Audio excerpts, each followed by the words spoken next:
Honorable Paul Hellyer, former Minister of Defense of Canada, and he believes that life forms from space exist and are present on Earth. It's great to have you with us on our show. Why do you say that UFOs are as real as the airplanes flying over our heads? Well, because I know that they are.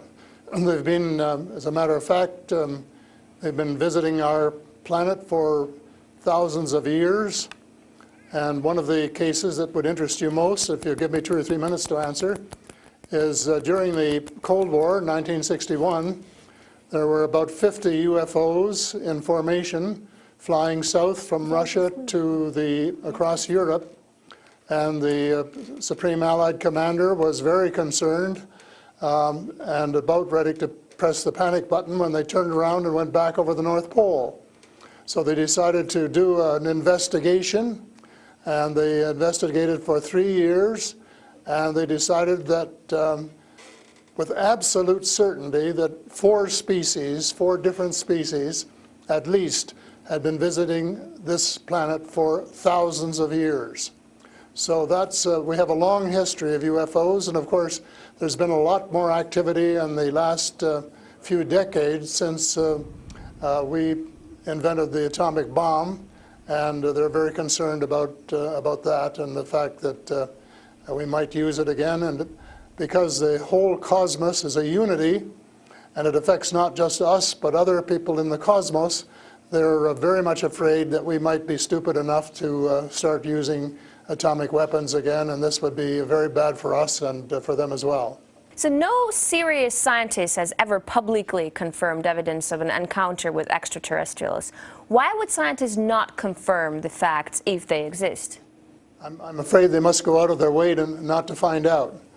Because if they did, you know, even 10% of the amount of research I've done in the last 8 years, they would be as convinced as I am. I mean, they could do it even faster. Might take them a little longer when they didn't have a military background, but there are so many wonderful books that tell these stories, and they've been authenticated. The sightings have been authenticated by more than one witness, and also by radar, and they have landed in various places around the world, including Russia. There's a famous case there, I can't remember the name of the place, but it was widely reported at the time. A man wrote a book about it, and then the French bought the book rights so that it wouldn't be circulated around. There's just so much evidence. If anybody will take the time off to do a little bit of research and study. But people just are, you know, some people are interested and will take the time, and the others just say, oh, you know, it's just fantasy. Mm-hmm. But since I've been public on this subject, I get, probably 3 or 4 emails a week from all over the world, from people who have actually witnessed sightings. And some of them who have actually been on the ships, and some of them who have actually been transported to another planet. And so this information is not, you know, it is top secret in a way that the governments aren't talking about it. But if you listen to the whistleblowers and the people who have worked in the industry and who know what is going on, there is just a lot of information out there, and it doesn't take very long to get your hands on it. But see, the problem is that some people who report UFO sightings and alien abductions have been shown to make things up, and to make things up to be famous, to make money, or just for a prank. How do we tell fiction from a fact? Well, you have to spend a lot of time trying to find, we used to say, separating the wheat from the chaff, and it takes a lot of effort. When I was minister, I got sighting reports, and when we checked them out, about 80%, about 8 out of 10, were not real. There were sights of Venus or plasma or, you know, a dozen other things. But there were 15 or 20% for which there was no explanation, and they were the genuine unidentified flying objects. These things go way back. One of the conferences I went to was in Las Vegas, was promoted by a chap who had written a book about crashes. And there were dozens and dozens and dozens of them, and many of them very, very well authenticated, so that it would be impossible to read all of that evidence and not to come to the conclusion that these vehicles were real.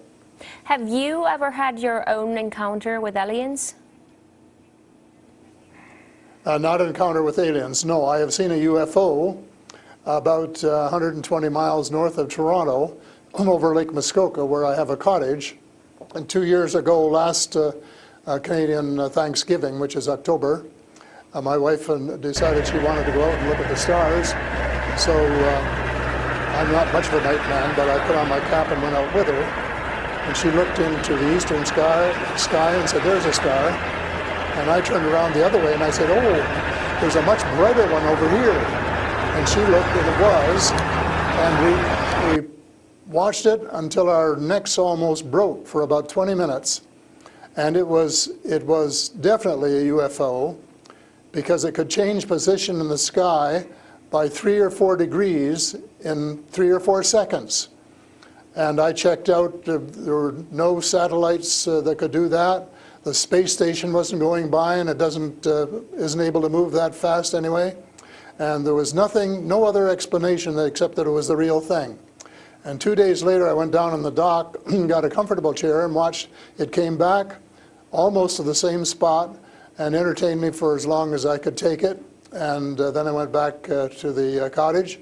But it was very interesting, because it would drop down in the sky, and then it would roar back up, and then it would shift across a few degrees and do a circle and come back at a speed, but just astronomical speeds. As you know, they travel very, very fast. So does it just look like a falling star that falls really quickly and then rises again? What does it look like? Well, it just looked like a star. It just looks like a star. Right. And I don't know if you're a person who's ever read the Bible or not, but I think the Star of Bethlehem is one of God's flying saucers. Mm-hmm. But you also tell me that people write you emails, 3 to 5 emails a week, and they've actually been abducted, or they have encounters with the aliens.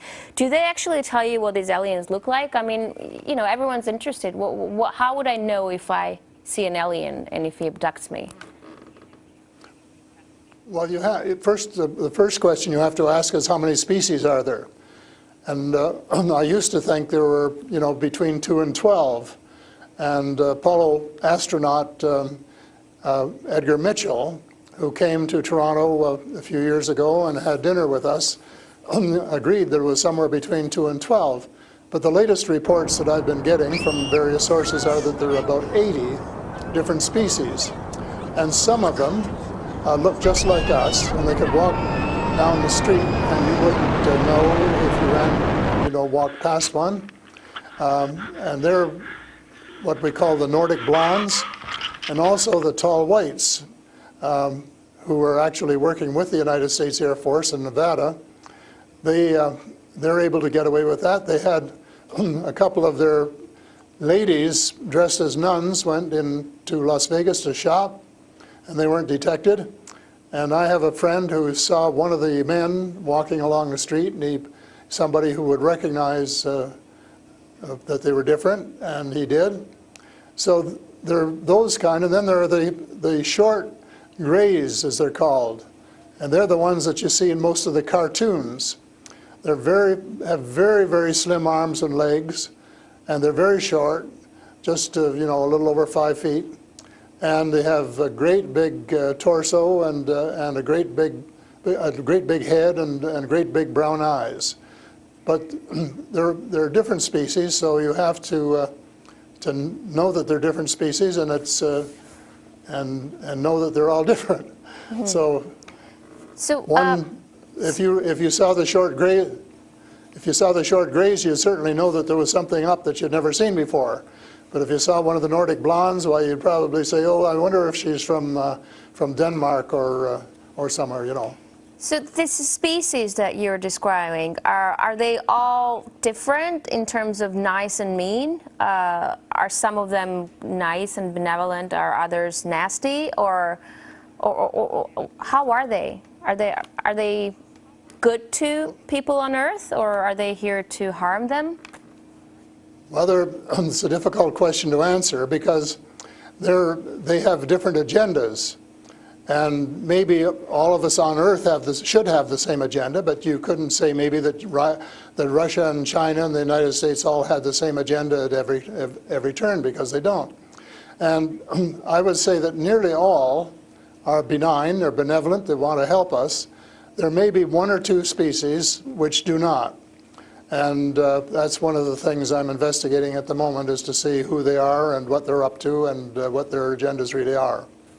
All right, we're talking to Paul Hellyer, former Canadian Minister of Defense, who says extraterrestrial life forms exist and are present on Earth. We'll talk more about what they are and why they're here after a short break. Stay with us. And we're back with Paul Hellyer, former Canadian Minister of Defense, to talk about extraterrestrial life forms. Great to have you back. So these extraterrestrial creatures, where did they come from and how did they get here to Earth? They come from various places. For a long while, I only knew about ones who came from different star systems. The Pleiades and Reta Reticula and several other star systems, but in the last few months I have met people who have made me aware of that there are some in our star system, and that there are actually extraterrestrials who live on a planet called Andromeda, which is one of the moons of Saturn, and that there are others on Venus and some on Mars, and that they may be interacting between themselves. I suspect that they are, because there is what is called a federation of these people, and they have rules. For example, one of the rules is that they don't interfere in our affairs unless they're invited to. And that's one of the reasons probably that we haven't seen more of them until very recently. And so but what do you mean? There are a lot of people who want to interact with them. There are a lot of people who actually want to see them and know who they are. What, they need a special invitation to interact with us? What does it mean? They don't want to interfere into our affairs. Well, they don't want to tell us how to run our affairs. They have accepted the fact this is our planet and that we have the right to run it. But they're very, very concerned. They don't think we're good stewards of our planet. We're not. We're clear-cutting our forests, and we're polluting our rivers and our lakes, and we're dumping sewage in the oceans, and we're doing all sorts of things which are not what good stewards of their homes should be doing. And they don't like that, and they've made it very clear. And as a matter of fact, they have given us a warning. How? And this has come from more than one source. How have they made it clear? What have they done? They have talked to people. One of the chaps I talked to about a month ago was interacting with them in 1974, he and his brother, in Peru. And they were taken to Andromeda, teleported, and they were told what the people there think, and that we're really wrecking our planet, and in fact that something dreadful is going to happen to it if we don't smarten up and change our ways. We spend too much time fighting each other, we spend too much money on military expenditures and not enough on feeding the poor and looking after the homeless and the sick, and that we are polluting our waters and our air, and that we're playing around with these exotic weapons, thermonuclear weapons and atomic weapons, which have such a devastating effect both on our Earth and on other areas in the cosmos, and they don't like that. And that's the reason they would like to work with us to teach us better ways, but only, I think, with our consent. And they work through individuals, and they try and pick out individuals who won't be frightened to death of them, because they can give you quite a fright. One of the cases I'm familiar with was the tall whites in Nevada, where the United States airmen working with them, were just frightened to death of them. And one, Charles Hall, rescued the daughter of one of the high-up people in the tall whites, and as a result became very good friends with the mother. And as soon as they could trust each other, they had a wonderful relationship. And he wrote a book about it. It's called Millennial Hospitality.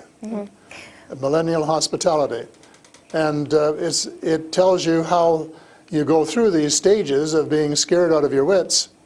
But then when you establish a trust and a working relationship, why you can have the same relationship, same kind of relationship that you would have with someone here on Earth. But here's what I'm thinking. If you're outing their presence, which is clearly not what they want since they're hiding, why aren't they so afraid of, why aren't you afraid of repercussions? Because you're obviously stating that they're here among us, and you're telling me all these species that exist.